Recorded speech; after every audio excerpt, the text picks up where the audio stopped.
ಗೋವಾದಲ್ಲಿ ಪ್ರವಾಸಿಗರ ಅತಿರೇಕದ ವರ್ತನೆ.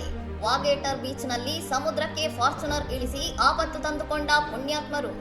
ಮಾರ್ಚ್ 22ರಂದು ಈ ಘಟನೆ ನಡೆದಿದ್ದು, ಪ್ರವಾಸಿಗರು ಬೀಚ್ ನಿಯಮಗಳನ್ನು ಗಾಳಿಗೆ ತೂರಿ ತಮ್ಮ ಐಷಾರಾಮಿ ಎಸ್ಯುವಿಯನ್ನು ಮರಳಿನ ಮೇಲೆ ವೇಗವಾಗಿ ಚಲಾಯಿಸಿ ಸಮುದ್ರದಲೆಗಳ ಹತ್ತಿರ ಕೊಂಡೊಯ್ದಿದ್ದಾರೆ. ಒದ್ದೆಯಾದ ಮರಳಿನ ಮೇಲೆ ಭಾರಿ ತೂಕದ ವಾಹನ ಚಲಾಯಿಸಿದ ಪರಿಣಾಮ ಫಾರ್ಚುನರ್ ಕಾರು ಮರಳಿನಲ್ಲಿ ಹೂತು ಹೋಗಿ ಅಲೆಗಳ ನಡುವೆ ಸಿಲುಕಿಕೊಂಡಿದೆ.